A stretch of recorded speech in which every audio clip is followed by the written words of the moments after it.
menjelaskan tentang polusi tanah, yaitu kerusakan lapisan tanah akibat limbah padat dan cair yang tidak dikelola dengan baik, seperti sampah plastik dan limbah industri. Jadi, sampah ini meresap ke dalam tanah, melepaskan bahan kimia berbahaya seperti logam berat yang dapat mencemari air, tanah, dan merusak ekosistem kesehatan manusia.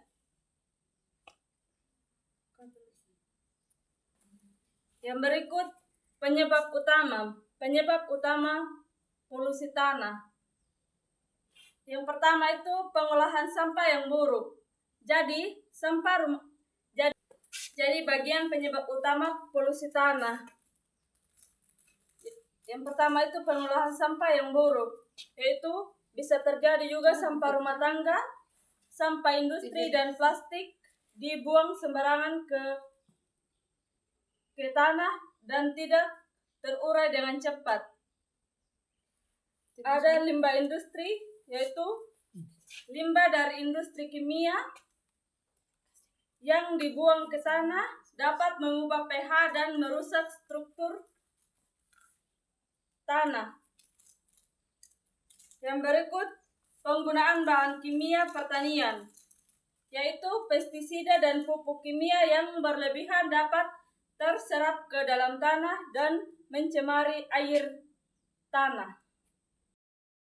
Oke, baik teman-teman, saya akan lanjut di perencanaan. Yang pertama itu menentukan lokasi observasi dan narasumber untuk wawancara. Yang kedua itu menyusun daftar pertanyaan yang akan digunakan saat wawancara. Yang ketiga itu menyiapkan alat seperti buku, catatan, pulpen, kamera atau HP, dan dokumentasi. Yang keempat itu ada menentukan waktu pelaksanaan observasi dan pembagian tugas kelompok. Yang kelima, menetapkan fokus pengamatan seperti jenis sampah, jumlah tempat sampah, kebiasaan masyarakat atau siswa, dan kondisi kebersihan lingkungan. Sekian dari saya. Di sini saya akan menjelaskan bagian pelaksanaan hasil observasi kami di Pasar Gokat. Yang pertama itu kami mengamati kondisi lingkungan, termasuk kebersihan dan penyebaran sampah. Yang kedua itu melihat jumlah, kondisi, dan penempatan tempat sampah di lokasi observasi. Yang ketiga itu mencatat jenis sampah yang paling banyak terlihat. Yang keempat, melakukan wawancara dengan narasumber seperti petugas kebersihan, warga, atau siswa untuk mendapatkan informasi mengenai kebiasaan membuang sampah dan kendala yang mereka hadapi.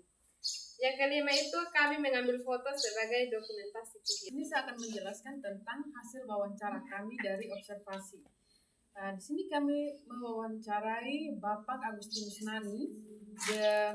Selama berjualan di pasar tersebut, mereka tidak pernah merasa terganggu dengan tumpukan sampah yang sedikit jauh dari tempat tinggal mereka. Tidak pernah juga mengalami gangguan kesehatan karena mereka sendiri itu rajin membersihkan tong sampah tersebut. Kadang mereka merasa tidak nyaman dengan sampah yang sudah tertumpuk di tong sampah. Mereka juga membuang sampah tidak memisahkan sampah yang mana organik dan juga mana yang non-organik.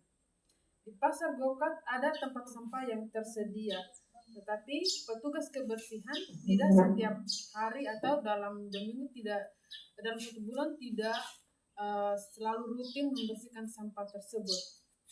Nah, di Pasar Gokat juga tidak ada yang namanya sosialisasi tentang kebersihan sampah, dan mereka tidak ada petugas yang datang untuk mensosialisasi. Oke, baik teman-teman. Di sini saya akan menjelaskan dampak yang mungkin terjadi. Tadi teman saya sudah menjelaskan hasil wawancara atau hasil observasi. Nah, memang dari hasil responden yang kami wawancara itu bahwa mereka tidak mengalami apa-apa seperti gangguan pernapasan atau penyakit lainnya.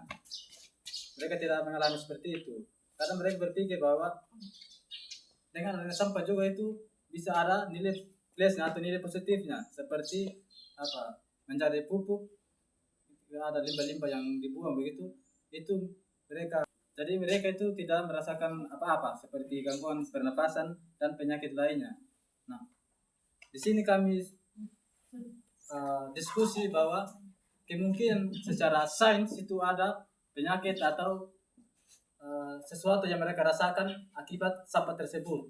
Nah, yang mungkin terjadi ada beberapa. Yang pertama itu dampak kesehatan.